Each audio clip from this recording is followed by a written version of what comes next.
보겠습니다. 우리의 실제 생활 가운데 중요한 것 중 하나는 잘 지우는 것입니다. 여러분, 우리가 문자를 작성하다가 오타가 나거나 말이 이상할 때 어떻게 합니까? 지우지 않고 그대로 둔 상태로 바로 이어서 하고 싶은 말을 쓴다고 하면 무슨 말인지 알 수 있겠습니까? 잘 지우는 것이 정말로 중요합니다. 지금 다윗은 하나님께서 그의 인자하심을 따라 베푸시는 많은 긍휼에 의지하여 자신의 죄악이 지워지기를 바라고 있는데요. 자신의 죄가 말갛게 씻어지고 깨끗이 제거되고자 하는 마음에서 다윗이 고백하는 바가 무엇인지, 중심이 진실한 자라는 제목으로 말씀이 주는 교훈을 함께 나누겠습니다. 첫째로, 내 죄가 항상 내 앞에 있다입니다. 여러분, 시편 51편의 배경은 사무엘하 11장에서 12장인데요. 다윗이 밧세바와 동침한 후 선지자 나단이 그에게 왔을 때 회개하는 마음으로 지은 시입니다. 우리가 잘 알듯이 봄이 되어 겨울 동안 멈췄던 전쟁을 재개할 때 왕들이 일제히 출전하는데요. 다윗은 전쟁터에 나가지 않고 예루살렘 그대로 남아 있었지 않습니까? 물론 다윗은 그렇게 할 권한이 있었겠지만 그가 생사를 다투는 전쟁터가 아니라 한가로이 궁전 옥상을 거닐다 보니 문제가 발생하게 되었습니다. 다윗이 궁전 옥상을 거닐다 목욕 중이던 밧세바를 본 것이죠. 예기치 않게 볼 수도 있습니다. 본 곳에 지나치면 되는데 다윗은 왕의 권한으로 그녀를 불러 동침하는 데까지 이르렀던 것이죠. 얼마 후 밧세바가 임신한 사실을 알게 된 다윗은 암몬과의 전쟁 가운데 군대 장관 요압에게 강교한 계책을 지시하여 밧세바의 남편인 우리아를 죽게 하였습니다. 우리아의 죽음에 죄책감을 느낀 요압에게 다윗이 한 말이 무엇인지 아십니까? 칼은 이 사람이나 저 사람이나 삼키느니라. 이래나 저래나 전쟁 중에는 죽을 수 있다 하며 말도 안 되는 위로를 한 것입니다. 다윗의 양심이 마비된 것이죠. 자신의 실수를 감추고자 더 큰 실수요, 사람의 생명을 앗아가는 범죄를 행하고도 그 양심이 고통스럽지 않은 것입니다. 여러분, 우리 주변에도 이런 사람들이 있지 않습니까?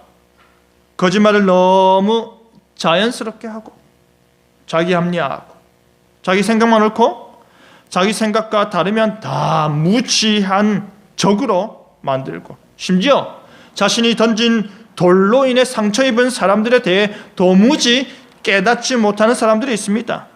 지금 다윗이 그런 것 같습니다. 우리아는 죽었습니다. 밧세바는 울었습니다. 그리고 다윗은 미소를 지었습니다. 더더욱 소름 끼치는 것이 무엇인지 아십니까? 임신한 밧세바가 자신의 남편 장례를 마치자마자 다윗이 그녀를 자신의 궁으로 불러들였다는 사실입니다. 태어날 아기가 결혼 후에 생긴 자식으로 보이려는 것이죠.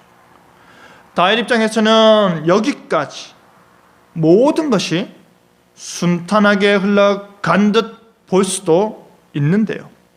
성경은 말하기를 다윗이 행한 그 일이 여호와 보시기에, 누구 보시기에? 여호와 보시기에 악하였다 합니다. 여러분, 다윗은 완전 범죄라 생각했지만, 모든 것이 순탄하다 생각했지만 하나님이 볼 때는 악하였습니다.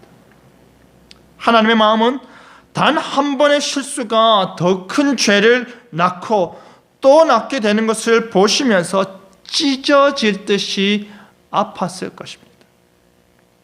다윗에게는 보이지 않는 하나님 앞에서의 죄악의 무게보다는 보이는 사람 앞에서의 창피와 수치의 무게가 더 무거운 것 같지 않습니까?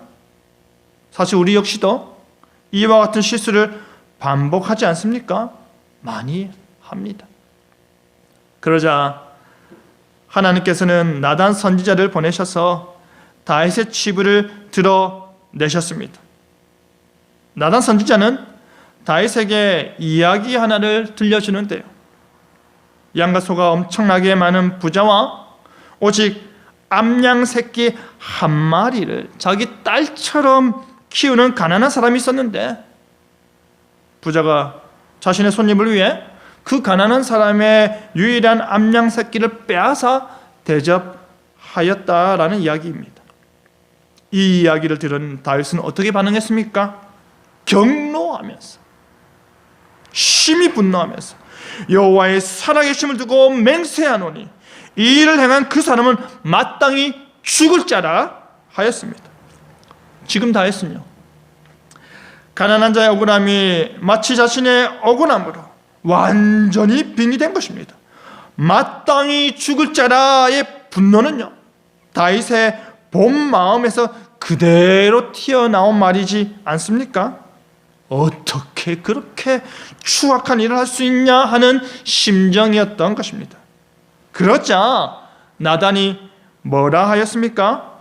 당신이 그 사람이라. 여러분이 만약 당신이 그 사람이라는 말을 듣게 된다면 여러분은 어떻게 반응하시겠습니까? 다윗은 그 자리에서 자신의 옷을 찢으며 하나님께 회개하였습니다. 다윗은 나단 선지자 앞에서 마치 하나님 앞에 꼬꾸라지듯이 납작 엎드리며 내가 여호와께 범죄하였노라라고 고백하였습니다. 그 죄에 대한 처절한 몸부림이 담겨져 있는 시가 바로 시편 51편입니다. 여러분 3절을 보시면 다윗은 나는 내 죄가를 압니다. 내 죄가 항상 내 앞에 있습니다 라고 고백합니다. 이 말은요, 단순히 지식적 의미에서 죄인이다가 아니라 당신이 바로 그 사람이라는 말이 다윗의 온몸을 휘감은 결과, 체험적인 의미에서 자신이 죄인이라는 말입니다. 부들부들 떨리는 마음으로 자신의 죄를 인정하는 것입니다.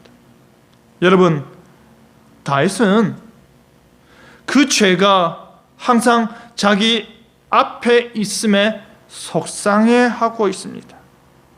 하나님의 뜻과 법을 벗어나는 일이 자기 앞에 있으니 속상하고, 하나님의 길이 아닌 다른 길을 걸어가는 발걸음이 자기 앞에 있으니 답답한 것입니다. 마치 죄가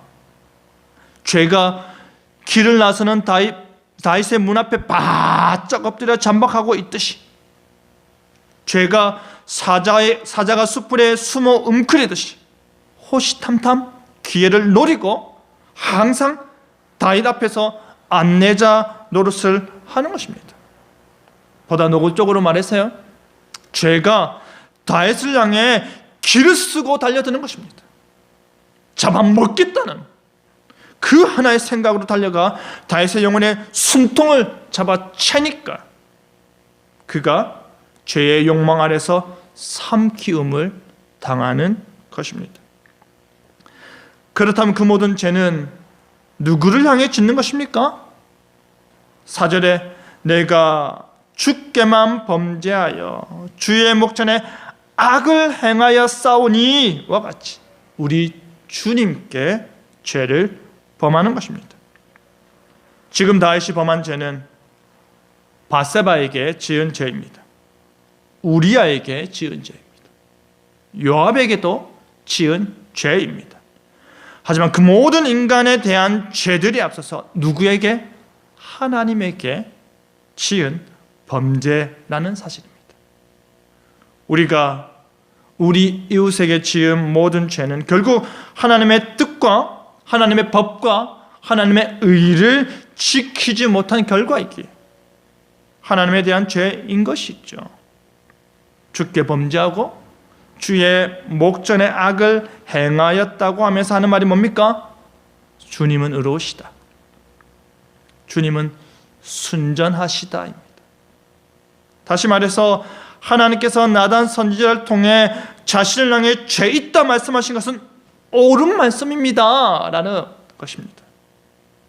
하나님께서 다윗을 죄인으로 말씀하시는 것은 의로운 심판이라는 것입니다. 사랑하는 성도 여러분, 다윗은 어떻게 하다가 죄에 삼키운 바 되었을까요?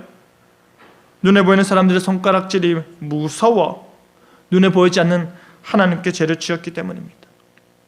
여러분, 죄가 항상 우리 앞에 있습니다. 죄가 항상 웅크린 사자와 같이 우리의 숨통을 노리고 있습니다. 우리는 그것을 인정해야 합니다. 우리는 그것을 깨달아 알아야 합니다. 그러니 바짝 깨어 있으시길 바랍니다. 그러니 당신이 그 사람이니다의 음성을 우리 자신에게 던지고 또 던지시길 바랍니다. 그리고 하나님 앞에 꼬꾸라져야 하는 것입니다. 나는 죄인으로서이다.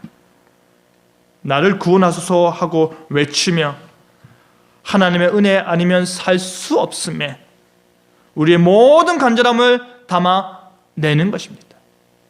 그 일을 힘쓰는 여러분 되기를 바랍니다. 둘째로, 내 진실함이 항상 주 앞에 있다입니다. 여러분, 나단 선지자가 말한 당신이 그 사람이니이다 라는 말은요, 다윗의 심장을 후벼 팠습니다. 어떻게 그 가난한 사람을 불쌍히 여기는 마음도 없이 그런 큰 죄악을 저지를 수 있을까 하며 새빨갛게 타올랐던 자신의 얼굴이 이내 하얗게 변해버렸습니다. 자신이 죽일 듯이 정죄하던 그 사람이 바로 자기 자신이기 때문입니다. 여러분, 나단 선지자가 지적하는 다윗의 죄는 하나님을 업신여긴 것입니다. 다윗으로 왕을 삼아 이스라엘 다스리는 일에 필요한 모든 것을 공급한 여호와 하나님을 하찮게 여기고 낮추어 보는 것입니다. 도대체 나를 어떻게 생각하길래, 도대체 나를 무시해도 분수가 있지 라고 말하는 것입니다. 다시 하나님을 의식하지 않고 범죄한 것이 하나님을 업신여긴 것입니다. 그가 하나님께 받은 복이 얼마나 큰지 생각지 못하고 남의 것을 탐한 것이 크신 하나님, 전능하신 하나님, 은혜의 하나님을 업신여긴 것입니다. 그러자 은밀히 행하며 하나님을 업신여겼던 다윗을 하나님께서는 그를 치사 온 이스라엘 앞에서 백주의 그를 징계하시게 되는 것입니다. 하나님의 불꽃 같은 눈을 피할 자는 아무도 없는 것입니다. 여러분, 우리가 아무리 은밀한 곳에서 죄를 범한다 할지라도 하나님의 눈동자는 우리를 향하고 있고, 우리가 아무리 우리의 죄를 숨긴다 하더라도 하나님의 눈이 바라보지 않는 것은 없습니다. 우리 스스로 그럴 거라 착각하고 체면을 거는 것이죠. 하나님께서는 자신의 손바닥에 쓰여진 우리의 이름을 움켜잡고 애통해 하심을 기억하시길 바랍니다. 그뿐 아니라 하나님께서 징벌하시고자 하시면 온 천하에 드러나게 됨을 잊지 마시길 바랍니다.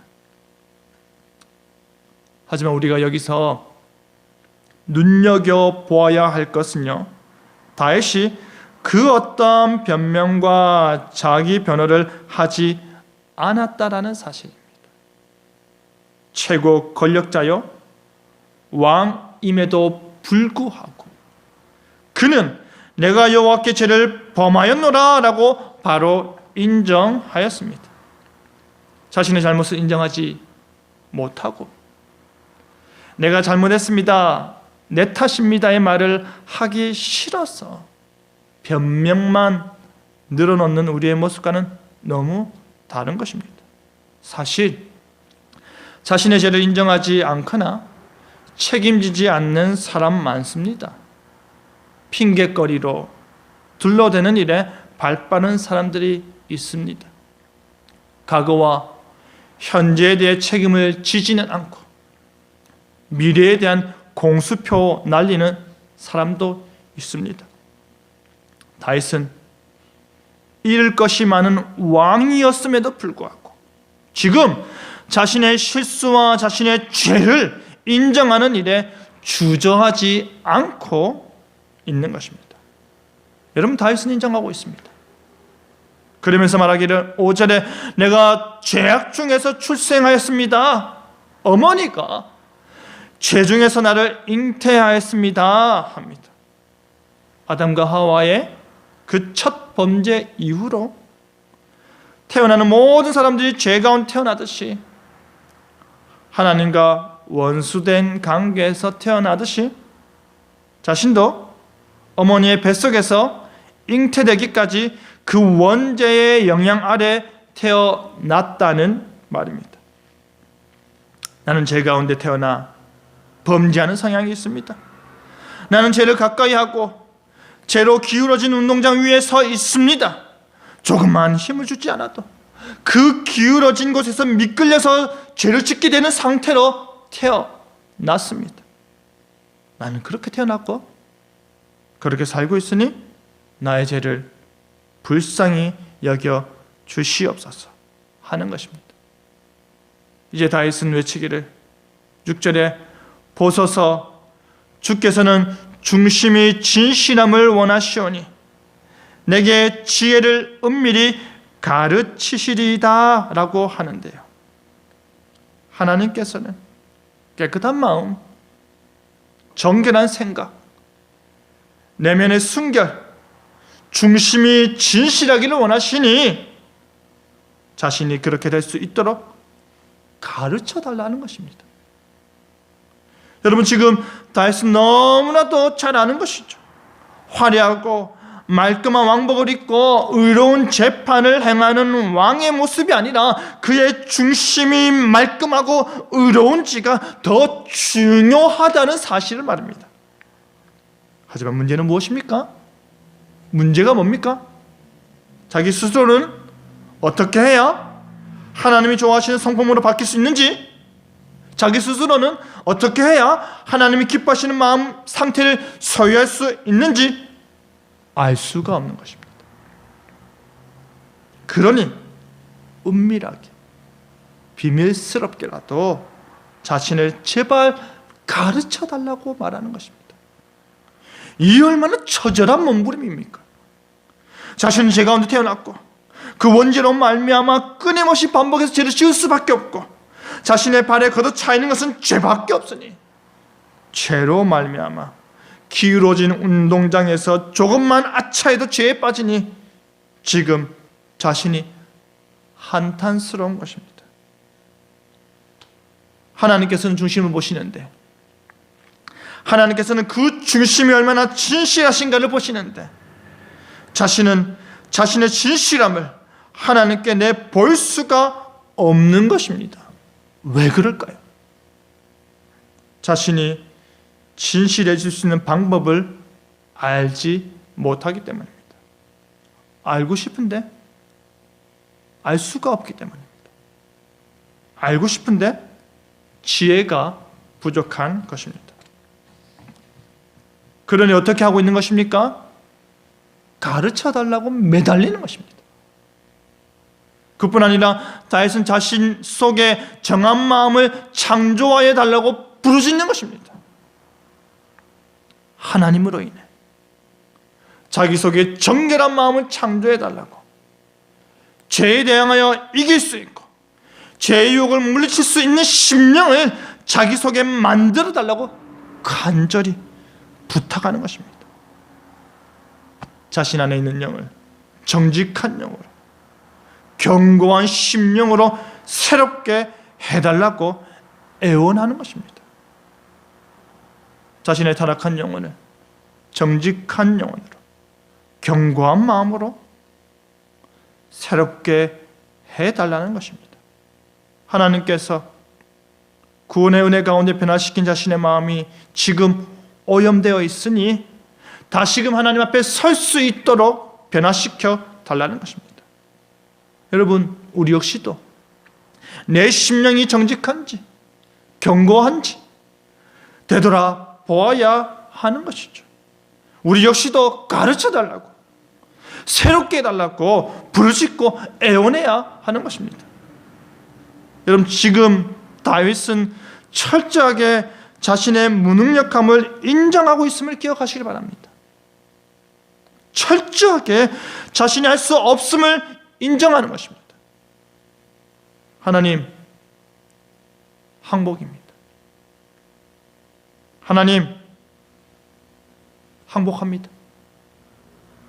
내가 비록 너무나도 이기적이고 너무나도 나만 생각할지는 몰라도 그래도 하나님께서 은혜 베푸셔서 내 안에 정직한 영을, 정한 마음을, 중심의 진실함을 창조하여 주시옵소서. 제발 내가 다시 하나님 앞에 인정받고 싶고 다시 하나님 앞에서 바르게 살고자 하오니 나의 중심이 진실해질 수 있는 방법을 나에게 은밀히 가르쳐 주십시오. 내가 진실로 간절히 그것을 원하고 원합니다 하는 것입니다. 여러분, 다윗의 간절함이, 그 애절함이 얼마나 컸는지 아십니까?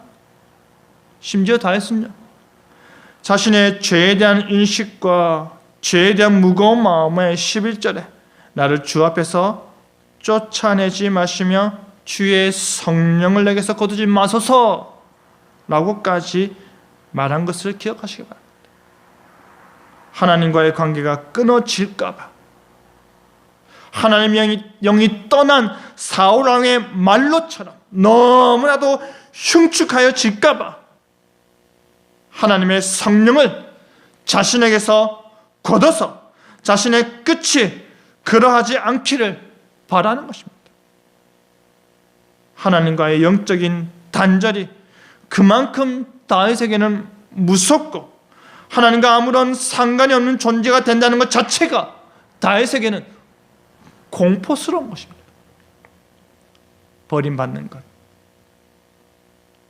무관심해지는 것, 낙오되는 것이 무서운 것입니다. 제발 그러지 말아달라고 간청하는 것입니다. 여러분, 정녕 이 일이 우리에게 일어난다면 너무 무섭지 않습니까? 상상도 하기 싫습니다.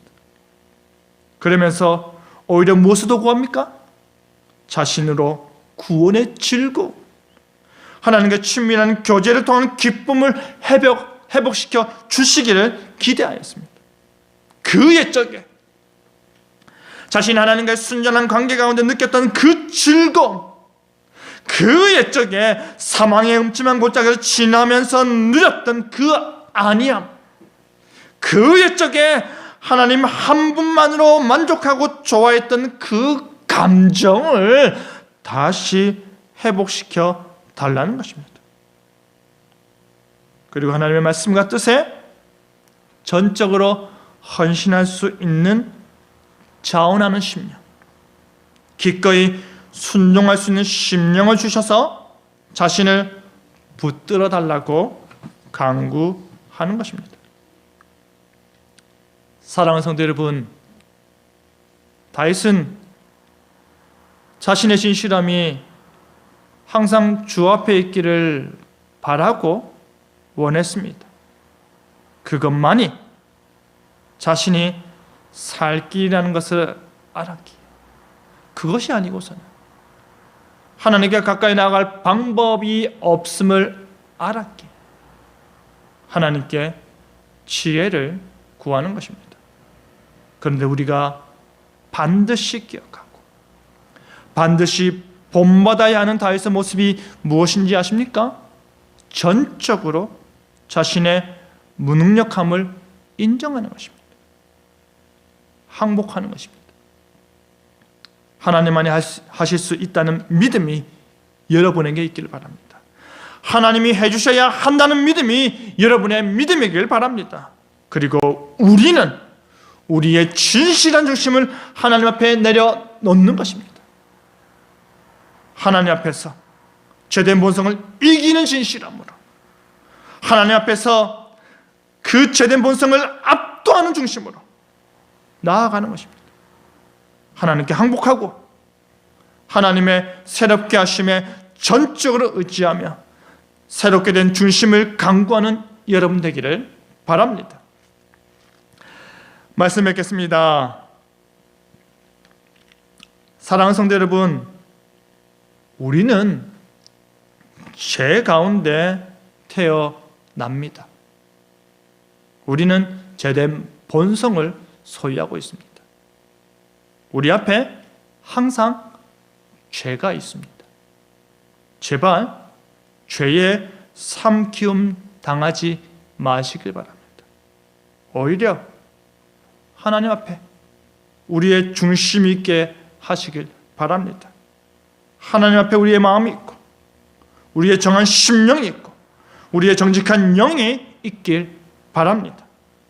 오직 은혜로 날마다 새롭게 되길 소망하시고 오직 지혜로 날마다 더 진실하게 되길 기도하시길 바랍니다. 그 자비하심을 절실히 요구하는 상한 심령으로 상하고 통회하는 마음으로 백기 들고 주님만 의지하는 마음으로 주님 앞에 서시길 바랍니다.